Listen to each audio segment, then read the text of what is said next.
The caucus official stance is that it shouldn't be enforced by law. Like this shouldn't be a law enforcement issue. There's interesting arguments that could be heard from the pro criminalization side, and that it's really good for us to like hear each other out on those opinions. Hi, Jacob. Hey, can you guys hear me all right? Oh, wait. Sorry. Can you guys hear me all right? Test, test, 1, 2. I don't hear anything. Oh, no. Are you there? I am here, but I guess you guys can't hear me. Or is it just me? Hold on. I don't hear him either. Okay. All right, good. So it's not just me. I was like, oh no, did I get disconnected from everyone? Okay, Jacob, I don't think we can hear you. Oh, Test, test. you have life. Can you hear me? I don't know what's going on. Can you hear me now? Are you there? Hello? Do you want to hop down and hop back up? Yeah, let me try that. Sorry if you guys on YouTube, you get the experience. This is the problem whenever you try doing a Spaces and a YouTube stream at the same time is all sorts of glitches. So we're going to try this again.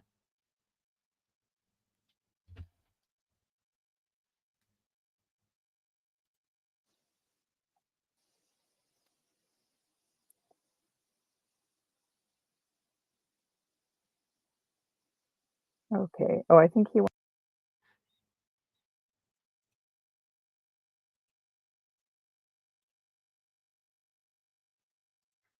How about now?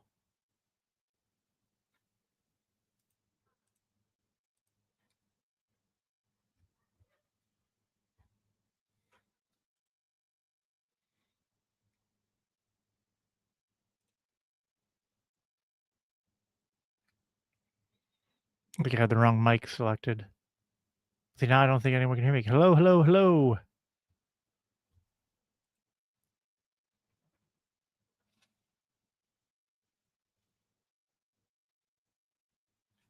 Yeah, I had to go right from right from one stream to the other, and we're still having technical difficulties. It says I'm in there, but I can't hear anything anyone else is saying.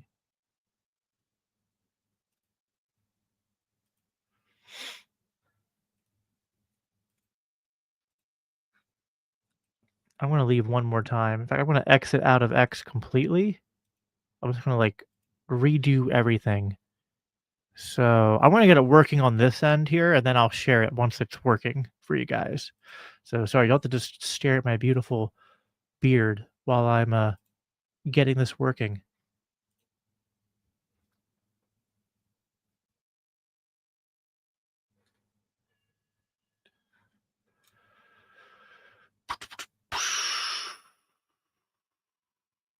If you guys have any questions once the space gets going, let me know, and I will present them in the space, by the way.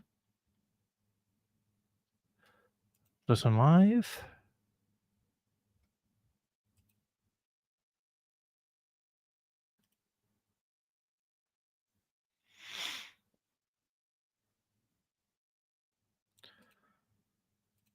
Test, test. Test, test. Still nothing? Ah. Hello, hello?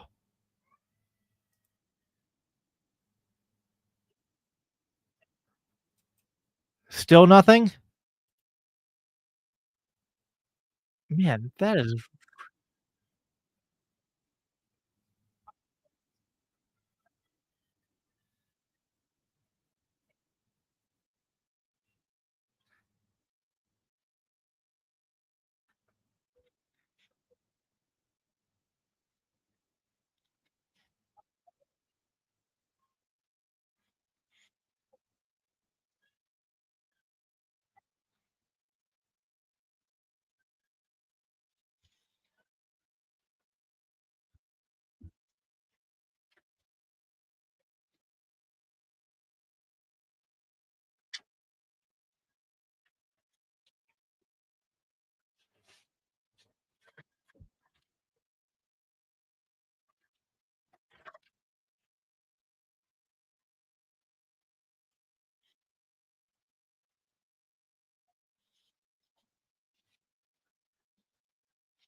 Yeah, I'm still trying to figure it out, guys.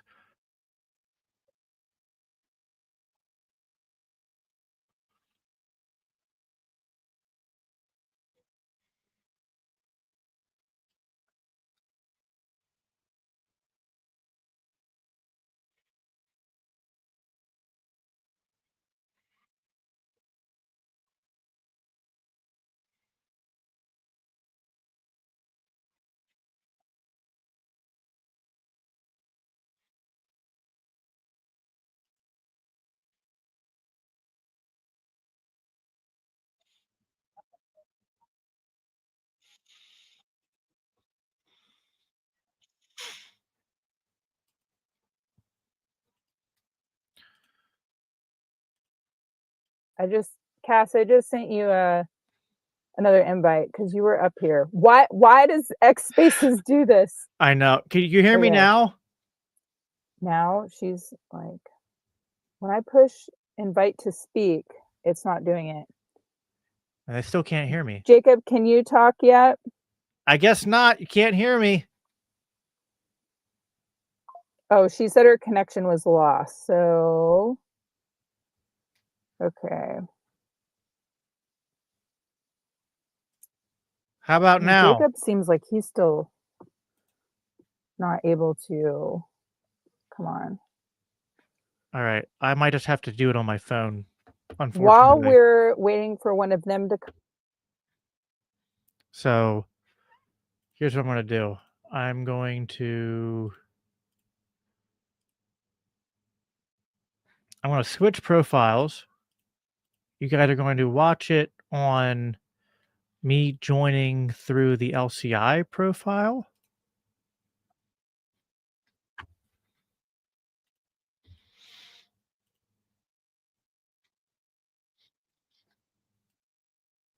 Yeah. Hi, Cass. You want to introduce yourself and tell us a little bit about the ministries you've been involved with? Sure, yeah. Sorry about that. I lost connection because really quick. By the way, you guys, yeah, she was not even on X before yesterday, so she's like a total normal person. And we're hearing somebody from the real world give, real world thoughts. And I'm just really thankful that she was willing to make an X account and join us today just for this conversation. So thanks, Cass. Go ahead. Of course, yeah. Sorry, I got all ready and was all connected, and of course the dog. See, real. So, yeah, Karen had just asked if I would share about a couple things that I've been involved with over the years. So a few years ago, when you I was guys living at in least the hear Midwest, the spaces I was that's involved going in a on. Can you ministry give called me Tapestry. ones in the And chat the sole if you hear purpose of the that spaces? ministry was to train up people in churches or people who just wanted to volunteer.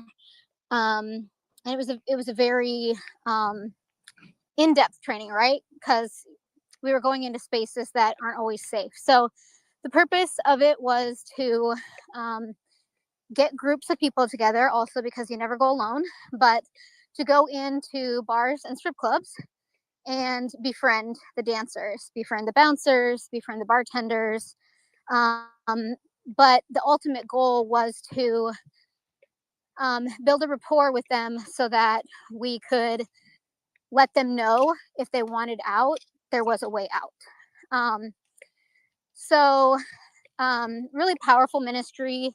I was telling Kara, it's kind of hard to get going in some smaller towns because, it's like, what if somebody sees me going in, and, just kind of that stigma. And so, and then now I'm living in the South, and the church that I belong to here is buying tiny homes. And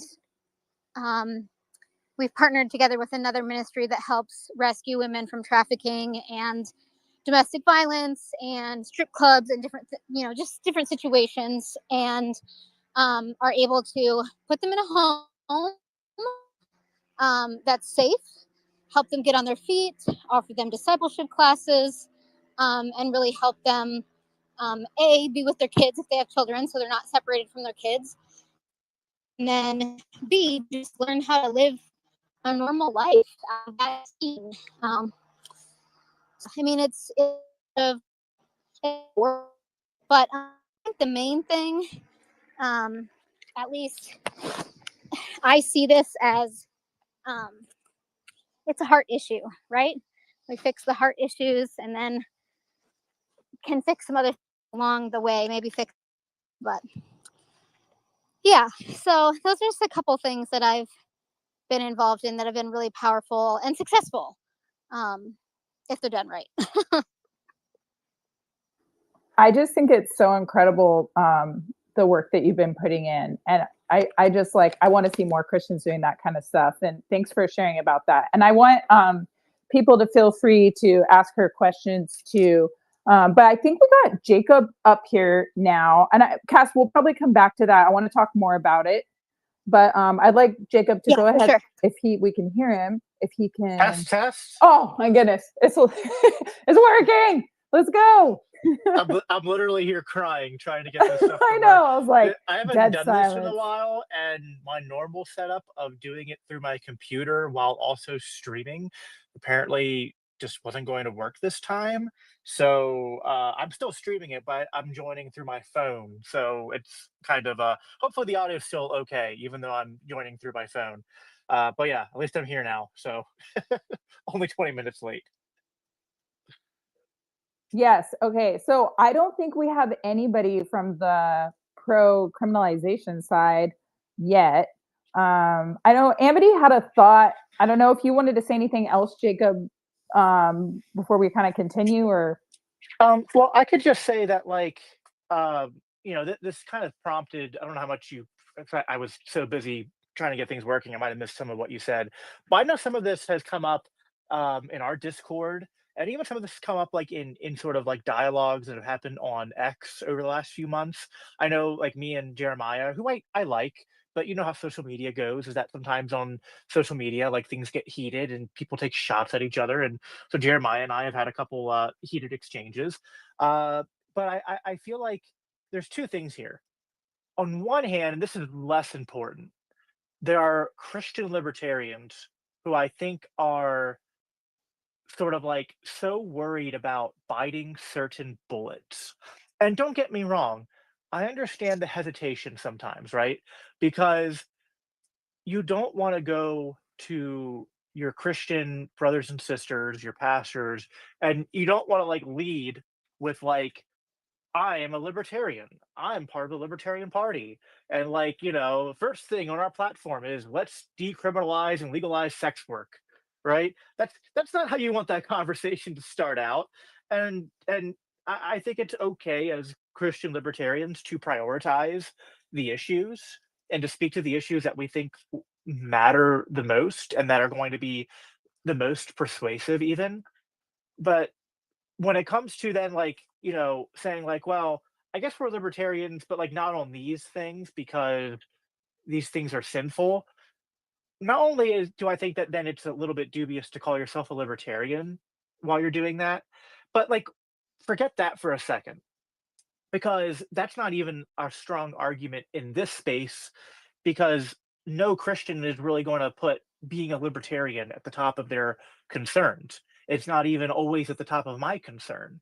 My concern, of course, is being a Christian, is following what the Bible teaches us about these things. And all I ask for in any of these dialogues, I always ask one question, and I just don't feel like I ever get a satisfactory answer on this question from the other side, which is that how do you distinguish between what is sin and what is crime? Now, clearly, anything that's a crime, anytime someone is engaging in criminal activity, in terms of what is objectively criminal activity, let me be clear, right? Like going to the park during 2020 was called criminal activity by the state, but clearly not actual criminal activity based upon any objective standard of law or ethics from a Christian worldview. But in terms of just our, to do a kind of like Christian political theology, starts with distinguishing between what is sinful and what is crime, and not all uh and all criminal activity is sinful, but clearly, I think just self-evidently almost, because they're two different concepts, right? Not all sinful behavior is going to be criminal behavior. And so we need a clear standard to distinguish between these two things.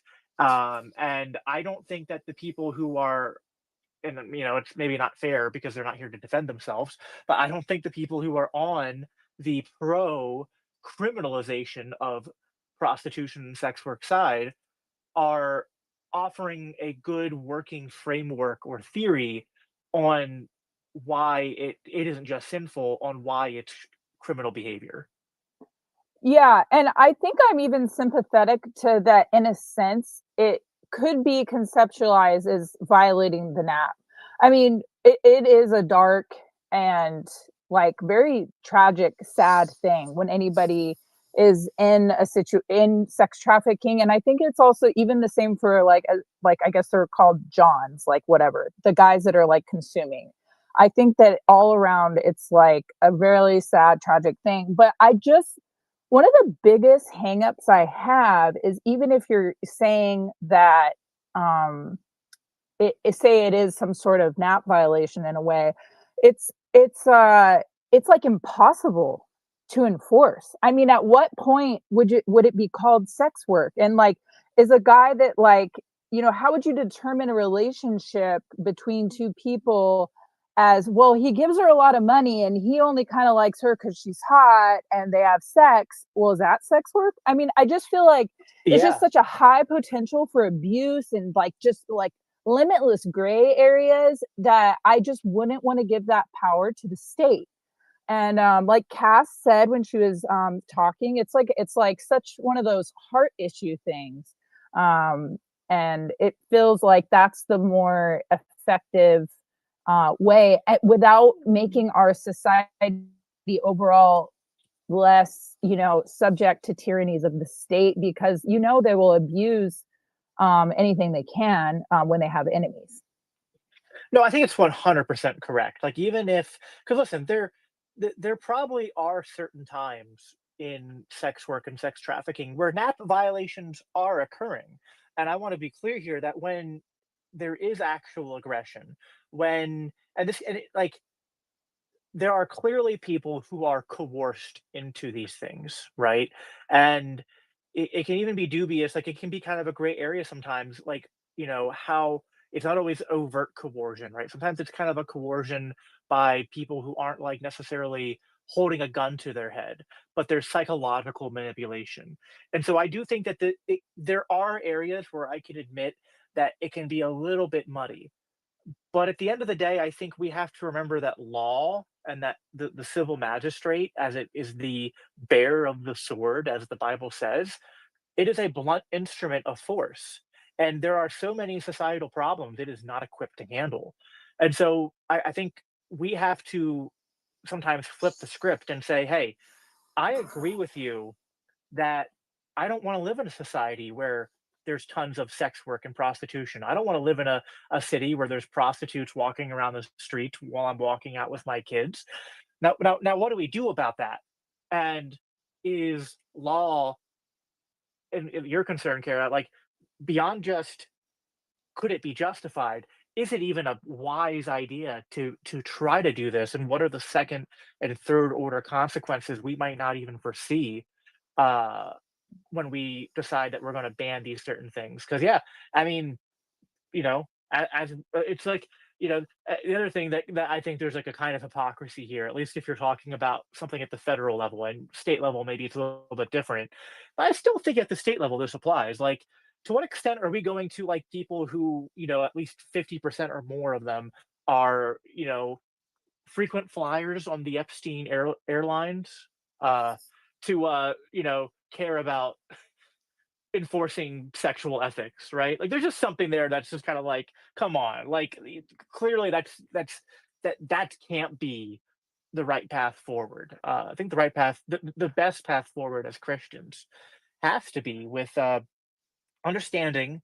Same with abortion's a little bit different because we're talking about the ending of a human life, but we recognize this with abortion too. I'm gonna land here that while we do want to protect the life of the fetus, we also need to understand what's driving mothers to consider abortion. And that's why we have all of these crisis pregnancy centers all over the country to try to, like, help mothers out in those circumstances, to just make it easier for them to make the right choice. And I think that something there also applies to this conversation. Thanks, Jacob. I think Amity was going to go a little while ago, and then we'll have Albert go right after her, and then whoever was next. Thanks, Kara. So I have three kind of quick points I want to make as far as my position on this. So the first is from a Christian perspective. I'm of the camp that, I believe that Christianity is that we have free will, that, we're not God's puppets on a Audio, string. guys. Can you guys give me a He wants us to come to him, thumbs up? Make sure the of our audio's, own. make sure the audio is good for you. Just give me a thumbs up. There's other Christians that are not in that camp, but that's my belief as a Catholic. And, I feel like making laws that have no victim, we're just forcing our beliefs on someone instead of allowing them to have free will to, find their morality or not. I can't force someone else to be moral just because I might think something violates some sort of morality based on my religion. So that's my first position is, as far as free will, if there is no victim, then there should not be a crime. As far as NAP violations, I do see where, force or coercion are a NAP violation in and of themselves. That doesn't mean that prostitution or sex work is always a NAP violation. So if someone is, forcing someone, kidnapping someone, trafficking someone against their will, that would be a crime in and of itself. That doesn't mean that the actual act itself is a crime. I also think, I don't think the state really cares about this issue. After all, like pornography is legal. So if you put it in front of a camera and legitimize the business and pay taxes on it, then all of a sudden sex work is legal. But if you do it in a hotel room with cash without the state involved, then they want to criminalize it. So I feel like, they really don't care about the morality issue. They just want to make sure that they receive their tax revenue. And because, tax revenue is, coercion by the state to steal from unwilling participants, that's another reason that I think it should not be illegal. Also, real Thanks, quick, Amity. before I oh. mute the mic, Sarah just messaged me. She wants to speak as well, but she's having trouble raising her hand. So you may want to call on her as well at some point. Okay, I just sent her a request to come up and speak. And then, Jacob, do you want Albert to go, or did you need to hop in real quick? Albert can go first. Okay. Yeah, okay. So, I totally agree with what Amity was saying. As Christian libertarians, I think we need to look at it from, both the libertarian point of view, which involves the non-aggression principle, but also from a biblical point of view. And that would involve looking what the Bible says about it, right? So from a libertarian point of view, we have the non-aggression principle. And so if you have a situation of prostitution where there's any kind of coercion, that would obviously have to be illegal and something that the state can get involved in. However, if it's a total victimless situation and there's no victim, then really the state shouldn't be involved. And frankly, I think that even if you look at all the Old Testament passages, I think that the Bible and that belief of the non-aggression principle applied to prostitution are in harmony, because nowhere in the Old Testament is there any law against prostitution. In fact, an interesting story is the story of Hosea and Gomer, where Hosea was basically commanded by God to marry a prostitute. And even though prostitution is condemned in the Old Testament, there were plenty of prostitutes in the Old Testament. And there's no indication in the Old Testament that the state outlawed it. It was just something that was considered sinful. It was considered something that the people of God should not be involved in. But I don't see any evidence of any kind of state interference with that. And I think that goes to the fact that prostitution is something that, again, as Amity said, and I think Carol also said, it's incredibly hard to enforce. And, the state cannot be God, and the state is not omniscient. And so it's an area, it's really bad rabbit trail for the state to get involved in that area anyway. So that's the utilitarian argument. But I think from a principled Christian argument, I don't see any basis for outlawing prostitution that is non-coercive. So just like to open up for other comments. Thanks, Albert. Jacob, why don't you go real quick? And then I think it's Mr. Sand had raised his hand a bunch of times earlier. So maybe he can go after you. And then we'll go to a couple other people. Yeah, I just have I think everything Amity said, and that Albert said really good. I wanted to add another point that I know that comes up a lot, maybe the pro criminalized side, which is they'll say, well, should we allow this stuff to happen on public streets where people are soliciting things? Should there be same with should you allow pornography to be on like if you're in New York City, there's a magazine stand, should it be out there for just anyone to see? And on one hand, there's a reasonable concern there, which is that if you're out on public property, which kind of like all the taxpayers contribute to, and you just want to be out there walking with your kids, you don't want to probably see pornography out there in the open. It's not pleasant. It's not good for children. And you don't want to, the same way we don't want to have our streets covered in people who are shooting up different drugs. We don't want people to be out there soliciting their offering their services to people, to put it delicately. And I'm sympathetic to that concern because you can easily just say, well, they have a right to do it behind doors, but not to be out in the public streets doing it.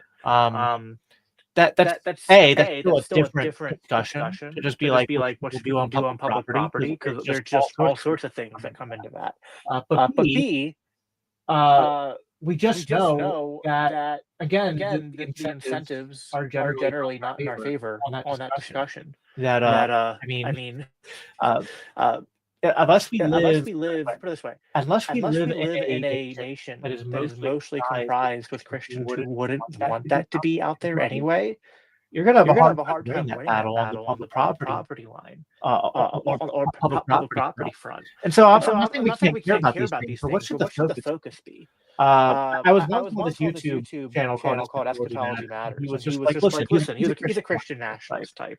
And he was like, listen, why can't we, keep the main things, preach the gospel, try to, be fishers of men, do all the things we're supposed to do, and leverage the government to pass laws to push society in the right direction. And I was like, well, but you just can't do that. Because it's just basic necessity and understanding that not just resources that are scarce, it's human time that is scarce. Anything you do, you're doing at the expense of something else. And so the amount of time it takes for lobbying and money and petitioning and doing things in the political process to waste time. I'm not saying we should not do anything in politics.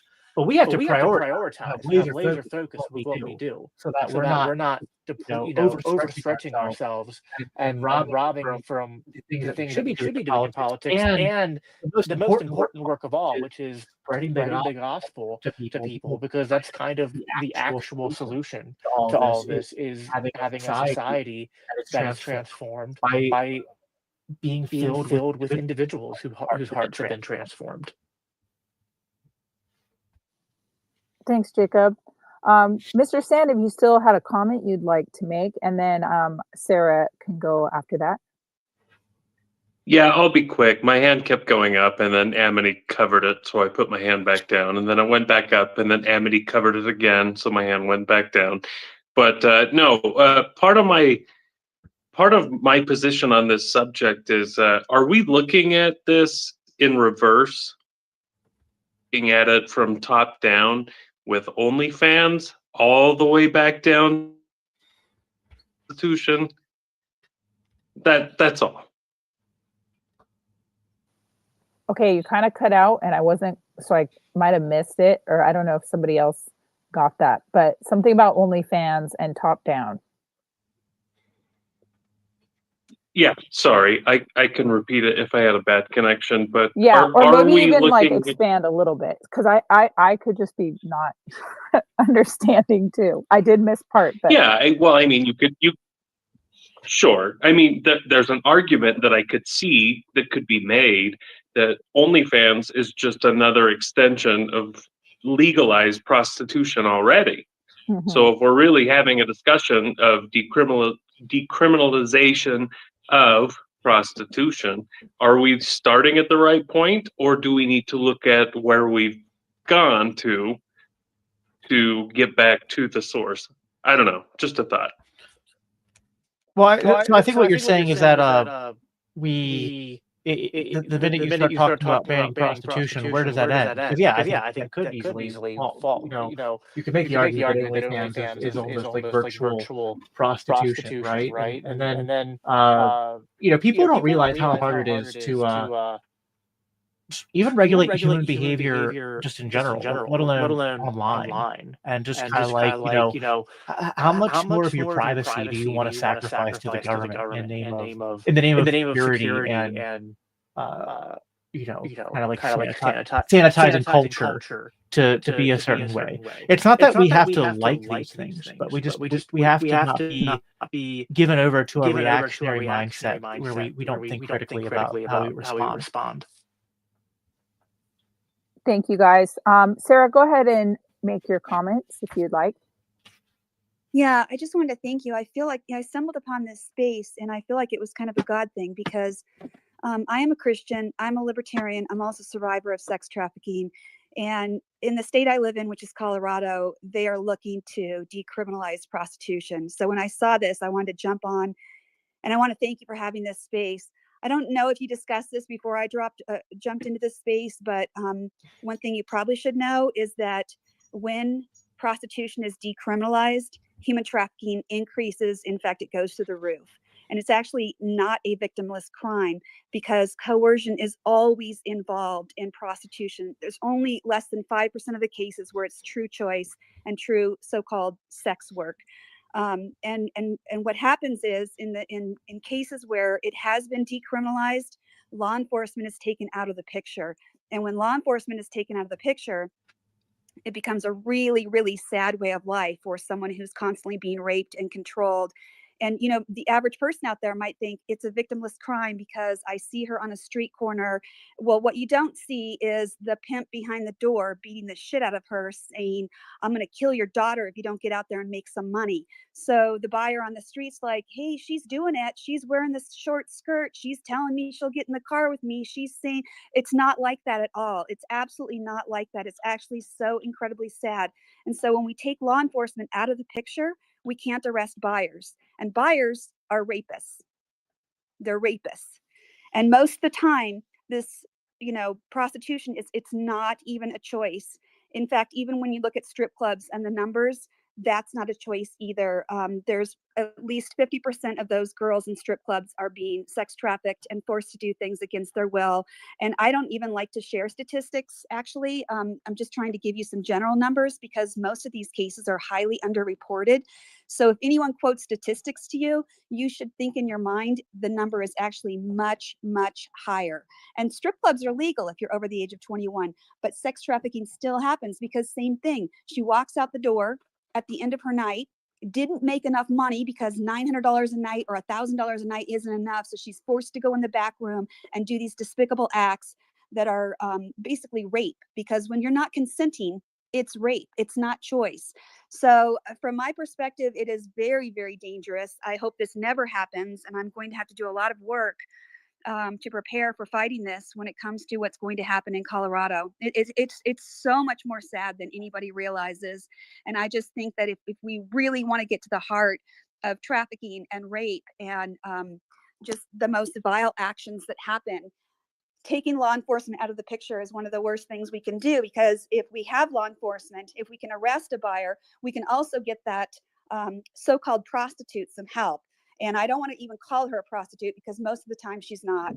And that is when the gospel of Jesus Christ comes to the picture. That is when Jesus, who is the ultimate healer and physician, can help heal that survivor's heart and life and help restore her to the point that she can't ever be controlled or threatened again. And it's so much more complicated and sad than what the media will tell you. So thank you for letting me talk. Yeah, Sarah, go ahead and stay up just in case there's some more you'd like to respond to. And thank you. So I'm glad you found our space, and I really appreciate you being willing to be vulnerable and open up and share your very personal perspective. So really thank you for that. I think that Jacob and Amity both had some things to think about with what you said. So I'll let them go ahead and continue the conversation. Go ahead. I think Jacob went first, or depends on which one of you wants to go first. I guess I really do want to give Amity a chance to ask questions and say some things too. I mean, first of all, yeah, my heart goes out to everything you just said, and it is sad. It is sad. I did try to make mention to the fact that there are. and I'm not an expert on being able to say what the percentages are, but yeah, there are cases where it's not voluntary, and I think that we need to distinguish between do we want to criminalize and make illegal and open up the can of worms of again second third order consequences that we talked about already. The the bottom level transactions. But that doesn't mean that we I don't think that's the same as saying we should remove law enforcement from the equation entirely. I guess my understanding of how a lot of these things generally work is that the black market effect of banning these things generally, I think, trends towards not keeping law enforcement more involved in it, and people feel sort of trapped, like they can't go and say, I'm in this abusive relationship, I'm being coerced into this because it's an illegal activity. Whereas when we take even something as something as simple as sex work, when we take that off of the black market, it's not that suddenly the potential for aggression goes away, but the incentive structures of things being done not in that black market setting actually, I think in the long term trend in the direction of less abuse. It's not always going to be an immediate thing, but in the long term they trend towards less abuse is happening because more people are willing feel less trapped if I come forward, I've engaged in this criminal behavior too. So now I have this psychological hurdle. Like it's so much harder for me to come forward and say anything. So yeah, I think that was the main thing I wanted to I guess pose as a not so much as a rebuttal, but just because I hear your heart that there is I think that I think that there are libertarians who are libertines libertines who who completely completely whitewash just everything said. you just And said, I don't and want to I do don't want to do that. I I definitely definitely think you're think speaking to the truth of the matter, that there is abuse, there is coercion, and and that's definitely something definitely that we something as that Christians we should as be Christians against. should be And against, there is a and there legitimate is a role legitimate role for law government and law enforcement involved. to be involved there. But the right But way the to go right about way to doing go that, about doing that, I think, I'm not sure I'm that not sure that means criminalizing it, even at the criminalizing it, even buying at the behavior. buying behavior. Criminal intent's Criminal also intent's hard also because hard because it relies on it relies intent. on intent. So So I would be a I little would bit be a little hesitant bit to say hesitant that to say that anyone anyone who, certainly now they're certainly sinning they're sinning against God, against they're sinning against themselves, themselves, and and they they're are committing even they're committing adultery adultery. They're sinning against that woman that woman if they if they or man or if they buy man a if they buy a prostitute. prostitute. Um, I don't know I that it don't know that rises it to rises rape to rape because because it it requires that requires kind of that kind of mens mens rea of like they'd have to they'd have have to have the the knowledge knowing of that knowing that that person is not is not acting of acting of their free own free will will accord. but that's But that's another another it's it's another another layer layer on the the depravity depravity of the situation that needs to that be needs to spoken be about spoken for about sure. for sure. Go ahead, Amity. Okay, thanks. Yeah, Sarah, thank you for sharing that. I want to be very sensitive to your experiences and also, and this is public knowledge or public, she's made it public, so she won't mind me mentioning my niece was a heroin addict when she was a teenager and she got caught up in prostitution before she got clean. And um, while it was something that under the influence of drugs, she felt like she was doing this willingly. Obviously, if she had not been under that influence, she would not have sold herself to, get her fix. But there were definitely men who took advantage of that and used that for their own financial gain. And I think that's where we get into the issue of NAP violations. And like Jacob said, because this is an illegal activity, my niece was afraid to come forward and ask for help because she would land herself in jail. Many times she ended up in the county jail because she was caught, um, uh, you know, selling herself to get money to buy heroin. And if this was a legal activity, I feel like, when there's not a black market, it empowers women who feel like they're trapped in this cycle to come forward because then they're not going to be thrown in jail. But I definitely agree that, the people coercing women into this against their will have some responsibility. I do also want to say, Sarah, and uh, my apologies for this, but I just want to understand. You say the buyers are rapists. If they don't know that this woman is not a willing participant, I I don't really see how they would be able to be charged with rape if she is telling them yes. So I feel like that might be a slippery slope to go down as well. And please give me more insight if you have it. But I just feel like that a lot of men who, if they're being told yes, then I really don't feel like they should be charged with rape if they think that it's a willing act. However, morally, of course, as Christians, that's not the area I'm talking about. I'm talking about specifically criminality. Yeah, and I think everyone is making some very valid points. And Amity, I really feel for the story you told about your family member. I have a family member who's actually still involved in prostitution. She's doing it by choice. The reason she's doing it by choice is because she was trafficked as a child. She became an addict, and the only way she can fuel her addiction as an adult is to prostitute herself. Those kinds of cases actually are different than someone forcing you to do it. And I know that there's not a lot of choice with addiction. Those people need help. I do totally get that. But with regards to people who are in that world, so to speak, women who could be sent to jail for doing this or in some other way pay a price. And what I want you all to know is that there are some nonprofits out there who actually specialize in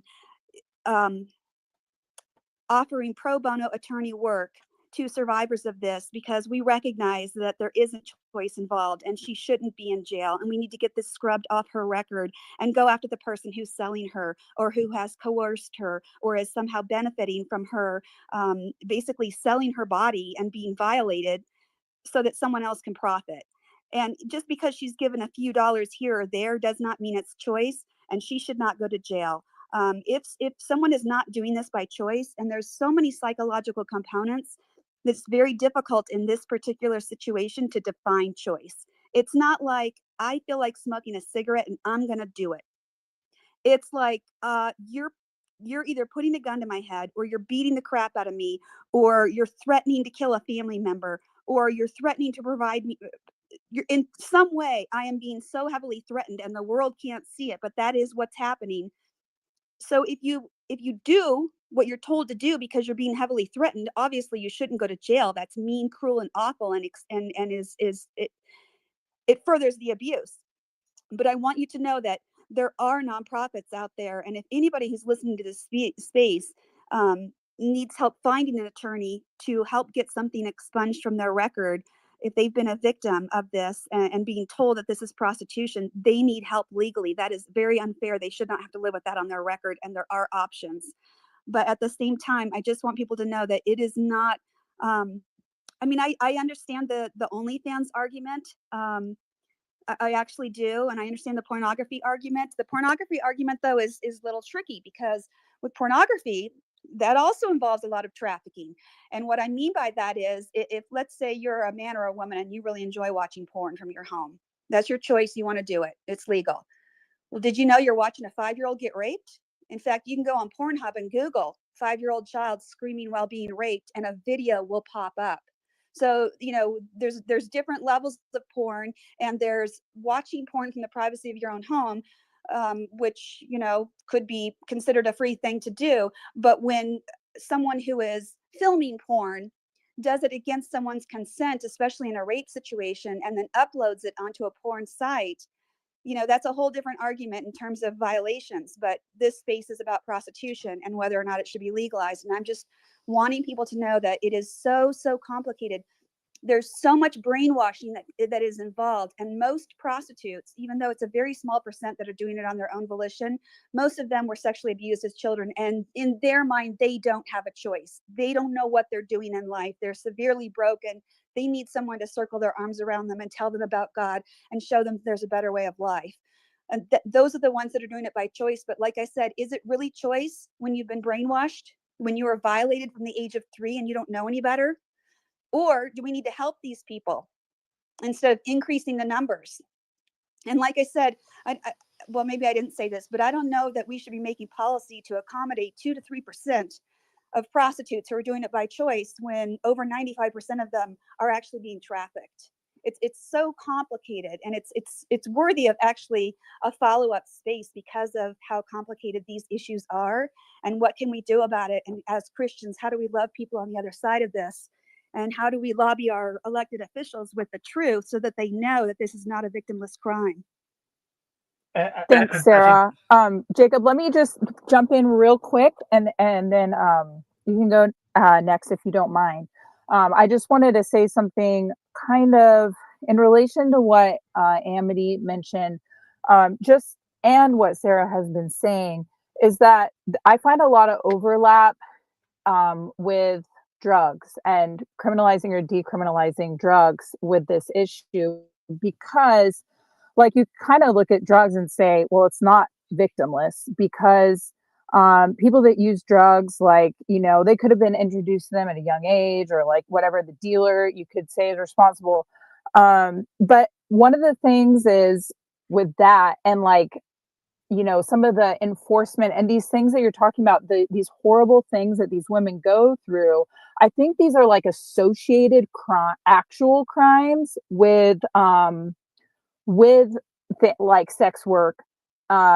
and pornography, those things are like actual crimes, I think, that you're talking about, like anytime like a child is involved, anytime something is happening against someone's consent, that definitely should still be considered criminal.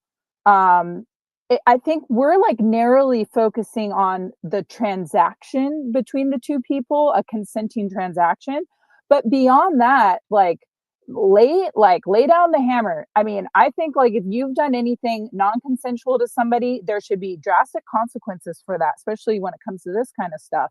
And like even with like drug use, it's like, well, I don't think we should punish people for using drugs, but as soon as you start like stealing to support your habit, or even like defecating on a sidewalk, like there should be. And I think these natural consequences that come from the associated crimes are like a really important thing that we need to pay attention to. Not to get off topic on drugs, but like in California, for example, like they kind of stopped prosecuting basically if you didn't steal over like $900. And of course, like crime is getting worse, drug use and homeless, it's all getting worse. And it's like, well, maybe if we didn't let people do the actual crimes against people and property, they'd be forced to face some of these other problems. So I definitely think a lot of those things you say that are like so horrible and tragic, we definitely need to address, like any coercion, all of that. If it can be shown that there has been coercion, I think that, of course, someone needs to go to jail, and it's definitely not the girl that was the victim. Go ahead, Jacob, and then Amity. Yeah, those were all really good points from both of you, from Sarah and you, Kara. I think that there is a way. Now, granted, like I'm going to say this with the preface of like we're libertarian, so we know that trying to get our politicians to write laws in smart ways is pushing a rather big rock uphill. But there is a way to pass laws on this, which actually are soft on the part that don't have a victim, but that actually then increase the actual exposure and response on the actions where there clearly is a victim, where there is coercion happening. And I think that's what's so, just to kind of zoom out a little bit, that's what's so screwed up about our society right now, is that it's one of the things that we have a justice system that is literally inverted of what the biblical model is. Because we like as a libertarian and a Christian, I'll sometimes be told I'm soft on crime. But that's really not the way I view it. It's like I think there's a lot of things that we prosecute that I just don't think are crimes. But when there's an actual crime, when someone's actually committing aggression or coercion, I don't want to be soft on that at all. I'm not a pacifist, and I Bible uses the language of that he's an avenger. He wields the sword to almost be a vessel of God's wrath on the wrongdoer. So and because of that, I'm very wary about which I think you would appreciate, Sarah. That and I appreciate that. I would like you, if you don't mind, if you go to my profile when this is done, or the LCI profile, maybe you could email me, because I'd love to even follow up with you on some of this and get some of your resources and insight on this to cover it more.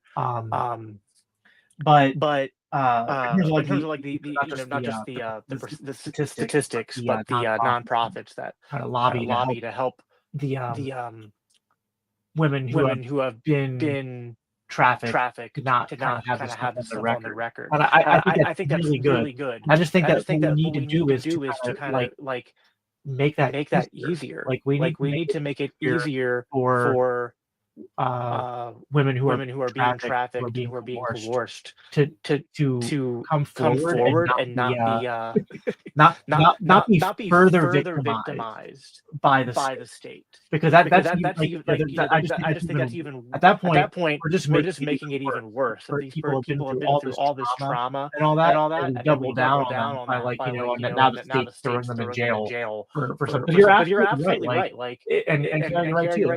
Like there's this tension of like, to some to some extent, extent, people people are are making making free free choices, choices, but there's but also there's also so much psychological trauma and things that and things that people go through from young ages that affects their choices. So, And so, yeah, yeah, I mean, above all, I all think we'd all agree we just need to pray to God for our nation and for people to turn back to Him and for the gospel to transform transform people's lives and get, fixing our criminal justice system that is literally literally perverted, inverted inverted the standard of justice is absolutely necessary on this point.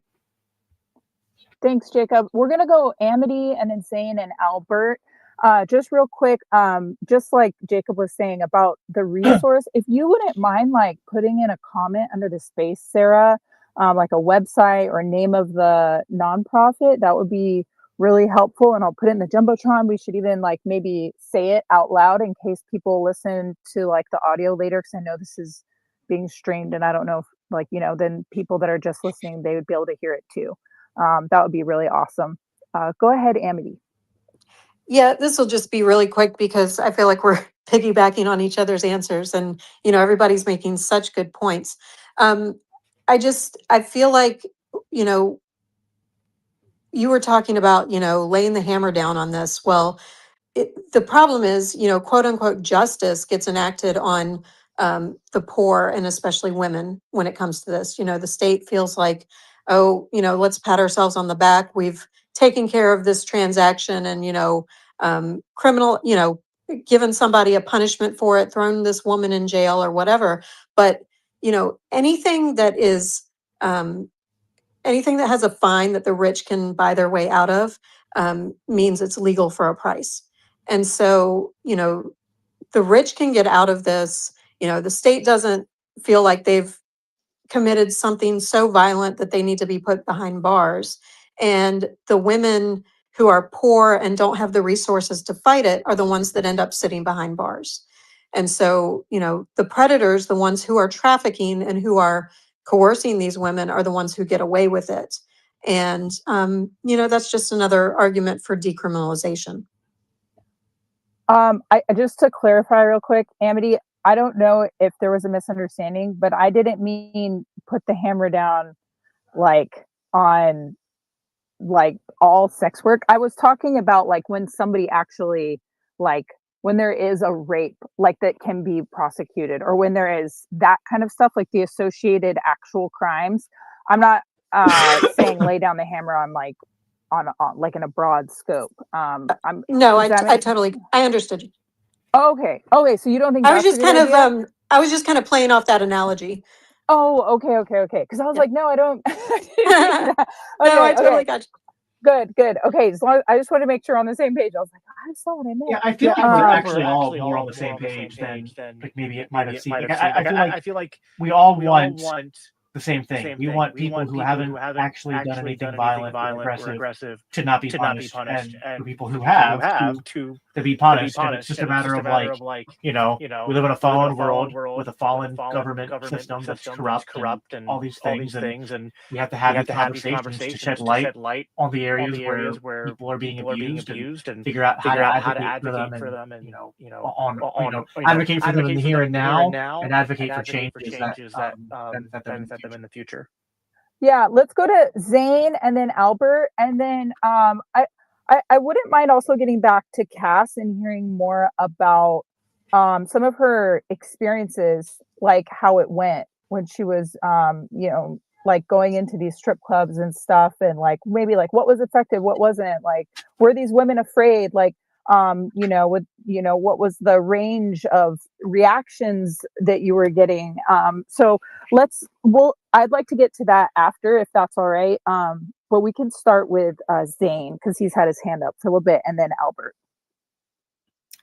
Right. So I think the comparison to drugs and alcohol is especially apt because historically we've seen that whenever the state comes in and criminalizes criminalizes drugs or alcohol, then the type of person that goes into that industry are the sorts of people that are the most likely to be violent and coercive. So like with prohibition, you had the organized crime syndicates coming in and being the only people to be in that industry. And then when they had disputes, instead of being able to go to law enforcement, they shot each other in the street, because if they went to law enforcement, then it was illegal, so they couldn't do that.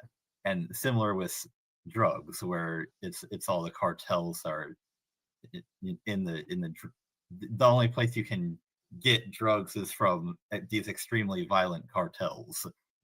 And so and what do the police do in these situations? They're usually not actually going after the cartels, because that's too hard. They're going after the random people on the street who are the most in need of help and the least in need of being sent to jail, but the police are going after them and not going after the people that are actually causing the violence and the coercion. And I think something very similar is going on in this case as well, where the laws as they currently exist are causing the police to go after the people that are easy to get, which are the people on the street corner, and neglect the people that are actually doing the human trafficking, because that's too hard. So I think there's actually a very interesting parallel here to Oregon's experiment in drug decriminalization, because they decriminalized drugs, I think, a couple of years ago, and they're about to roll it back because of how unpopular it is. And the reason it's so unpopular is that not only did the police say we're not going to arrest people for doing drugs, they also have not been arresting anybody for all of the associated offenses that you would do if you were on drugs and out of your mind. So there are just all these random people, defecating in the streets, sleeping on park benches, committing petty crime, or it's not their idea of decriminalization is decriminalizing the entire lifestyle of being a drug addict, which we obviously can't have. So we need to be laser focused on, okay, the police need to be stopping the violence and coercion. And if they could just do that, then we'd all be in a better place to actually get help for the people that really need the help. Yes, thank you, Zane. Go ahead, Albert.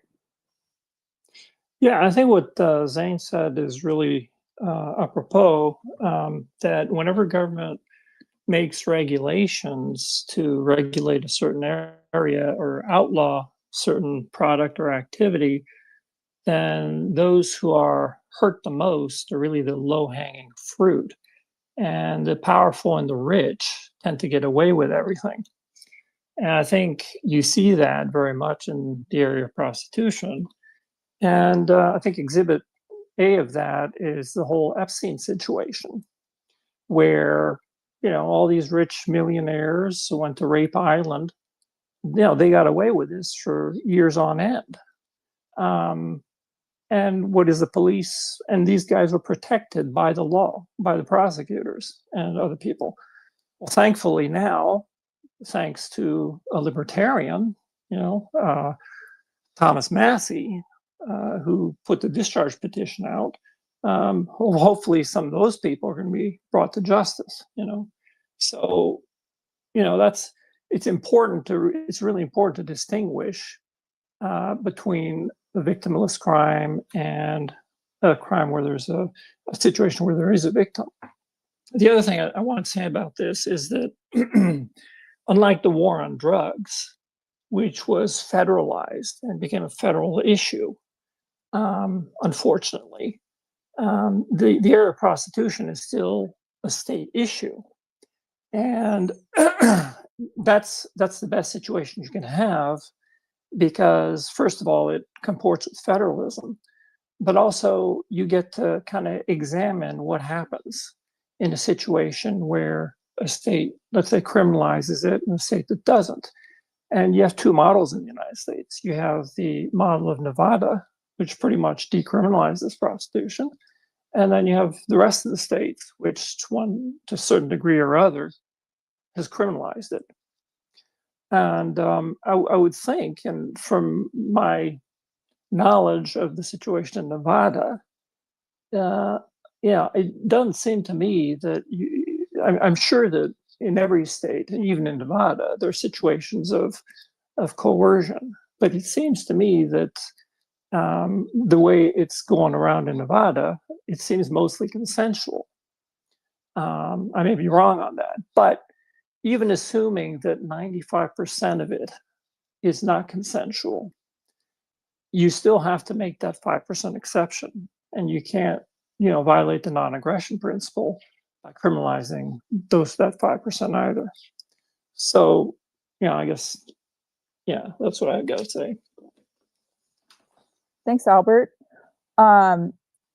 I was hoping that Cass would be willing to share a little bit more about her experience, especially in the one you were in up in Iowa, where you were going in. Were you doing that at Okoboji? Yeah. Yep. Oh, okay. I want to hear about this. Yeah. So yeah. First, I want to say thank you to Sarah for sharing, and I'm sorry that has been your experience, but glad that you're on the other side of it. But I can tell you, and agree with Sarah that as much as a lot of these women may appear that they are consenting to this, it is because of the threats. It is because of the, the pressure that's there for whatever reason they got involved in it. And I know a lot of people don't like to even say sex work and say sex trade, and that's really what it is, right? It's a trade for something. Like, there's a supply and demand, again, because like I said before, it's a heart issue. There are people that have deep wounds on both sides, as a buyer, as someone who's giving their body away. So a lot of what we saw, so I did this in a small town in Iowa, in Okoboji, where we would go in and go into the strip club and befriend people. And that's where it starts, right? It starts with just building reputation. We would take the girls, the dancers, baskets with like some chapstick, perfume, Starbucks cards, whatever. And basically the idea was to steer away from this, where they'd have to go to the cops to get out or whatever, to not involve law enforcement, to not need a lawyer, to not need any of that stuff. We would offer them, like, here's a phone number. If you want out, we will help you. We will move you. We will do whatever it takes. But you have to build that reputation with them, right? You have to go in every weekend, sometimes Fridays and Saturdays, and it's different girls, and they're moving these people out. I remember, so I was actually working, this is really funny. The strip club where it's at in Okoboji is butted right up to Okoboji Bible Conference Ministries, which is a ministry that's open in the summer. And so I actually worked on those grounds, but then did ministry in the strip club. And so at night, they're literally neighbors to the strip club. Like they share a parking lot, and the lawns touch. But I would see them at night, like I'd be working and I would see them bring van loads, literally, of women. And I'm like, there's no way all those ladies are getting up on stage. And so you know exactly what's happening in the back of that building, because they're not all getting out there dancing, but they are selling their bodies, and people are coming in there for multiple things other than just watching a girl on the stage take her clothes off. So, yeah, I mean, I didn't personally ever, get that phone call like, hey, help me, I need out. But there was definitely, I know there was a gal that did reach out. She ended up getting pregnant. By who? The Lord only knows. And so I don't remember where she went or how they did it, but they helped her. And the ministry originated in South Dakota. So the gal who does the training does it in different areas in the Midwest, where they try to help these areas that have clubs. And then the ministry, I'm not personally involved yet, because I'm fairly new to this area and this church. And so I'm not sure how they get these gals out of trafficking or domestic violence. They work with another ministry that does that, but then my church helps purchase these tiny homes so that, again, they can go somewhere without having to get law enforcement involved. Someone helps them out of the industry, out of the trade, and into a home where they can stay. If they have children, they can stay with their children. get on their feet. They're mentored. They're offered discipleship classes. They're brought to church. They're given meals. Like, it's a whole thing so that they can learn how to live properly in society the way the Lord would want them to, and go through, you know, mental health counseling and trauma counseling, and you know, become a healthy, God-fearing person, you know? So not easy work, very hard to see what happens in that industry.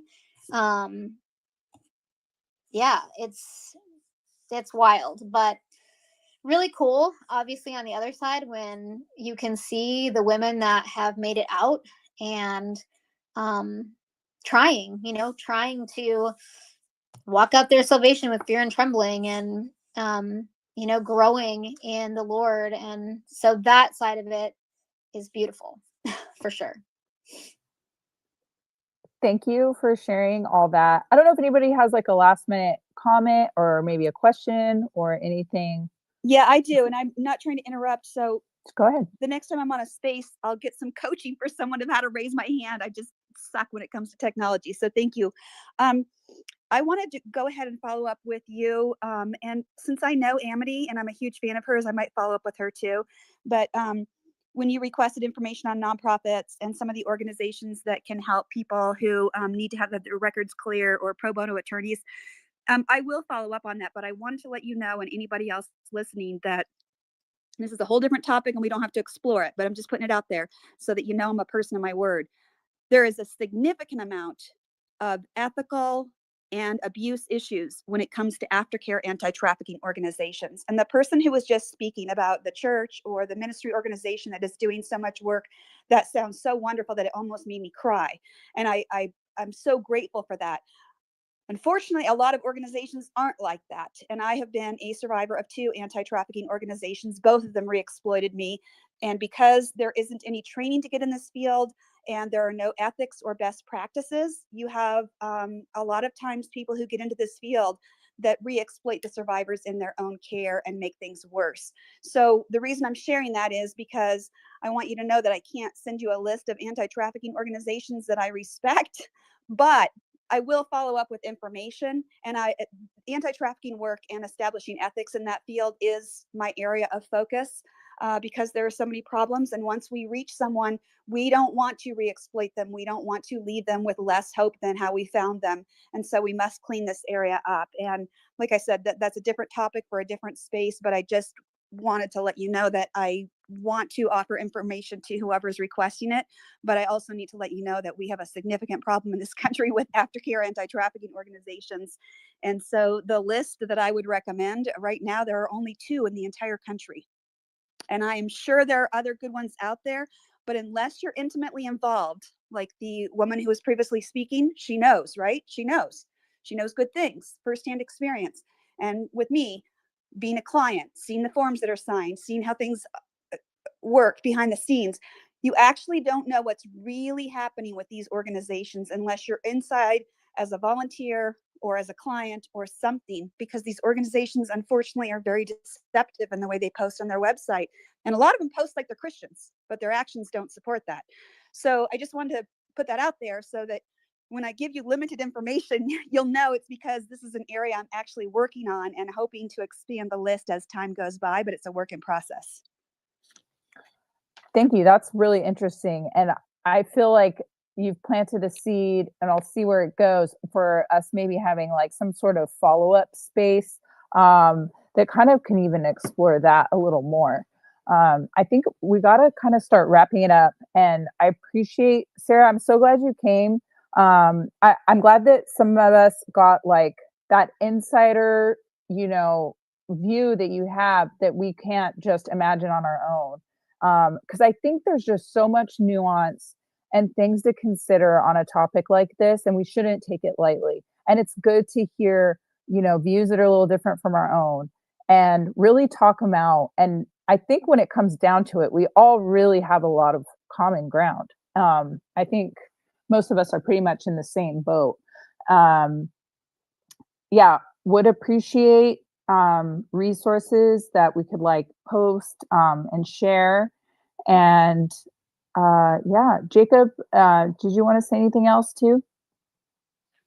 Not too much. I agree with what you said, and yeah, I'll just re-echo to Sarah if she wants to um, reach out to my email address is in my bio, so that's the best way to reach me, or you can just DM me too. But I would love to follow up in some capacity. Thank you for joining us, and yeah, I think more conversations like this are good.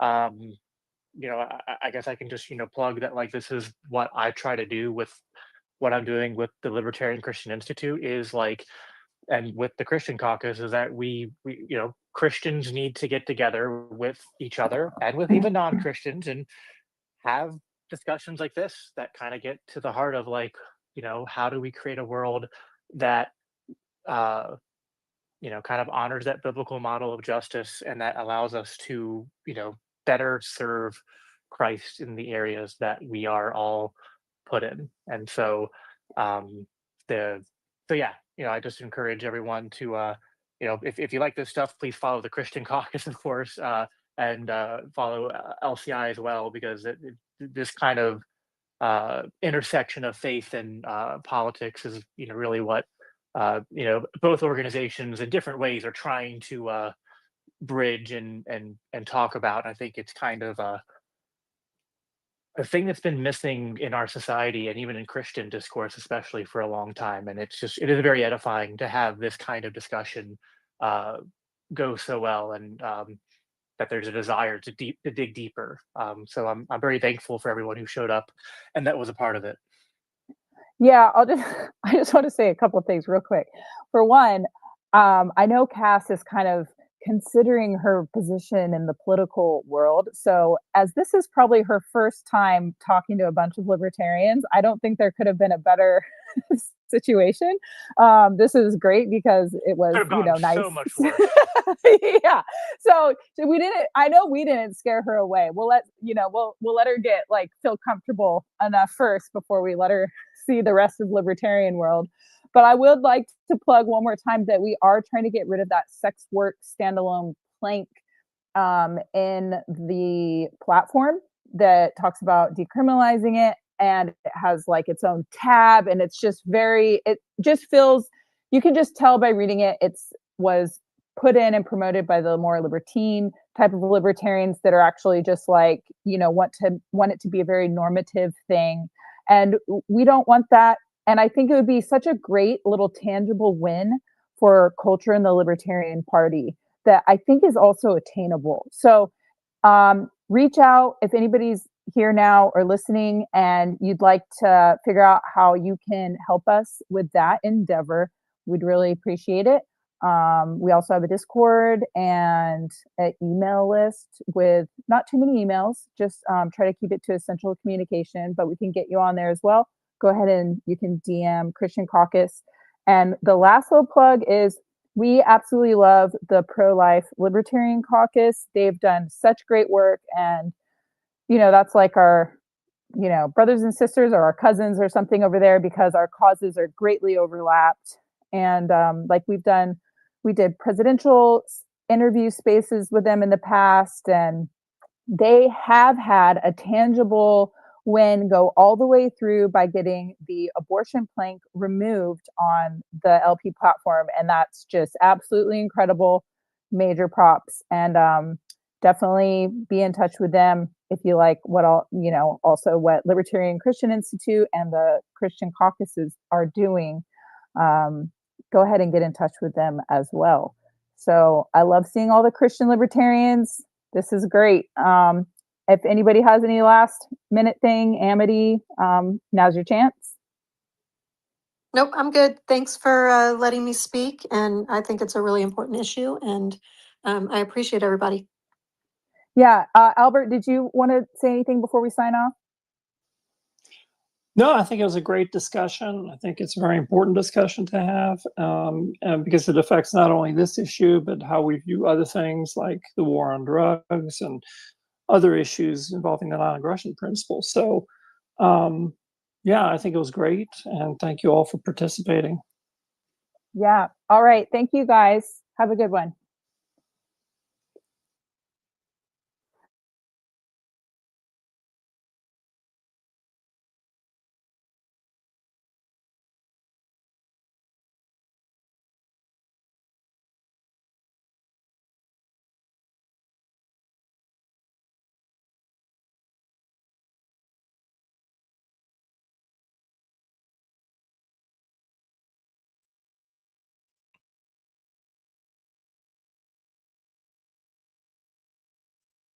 Alrighty.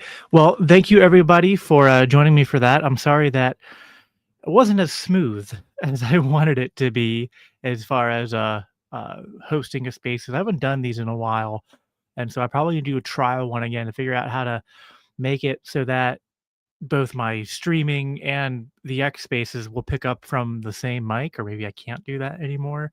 I used to be able to do that without a sitch, but uh, that I don't think that went the way I was expecting it to go, but it was really good because we had not even so much a debate, but just a really, really edifying, really in-depth conversation, kind of exploring the nuances of this and why it is complicated, right? But what isn't complicated is the core truth, which is that we need Christ. We need people to have their hearts transformed. We need to turn away from what is evil and towards what is good. Make sure you follow us here at the Libertarian Christian Institute and support what we're doing if you don't mind. We're in that, kind of end of the year fundraising kind of mode to support everything we do to just, make it, I mean, just to be completely transparent. This is just the brutal honesty of what it means to do stuff like this is that it requires money. It requires, uh, equipment. It requires time. And we're passionate about doing this work. And, it's a nonprofit and a lot of us volunteer a lot of time, but we still need money in order, money is a tool. And God has been so generous with us, and you all have been generous with us over the past couple of years as we have continued to grow. And just please continue to support us into the future, because I think that this is an essential component of spreading the gospel in this broken world and promoting a freer society, a more prosperous society where people can flourish and the gospel message can be spread, where we can glorify God. And of course, if we don't live in a free society, we'll give him praise and we'll glorify him all the same. But pointing out the tyranny and the injustice of fallen earthly kingdoms just contrasts beautifully and necessarily with the perfection that is Christ and his kingdom. So in any direction it goes, the message remains fundamentally the same.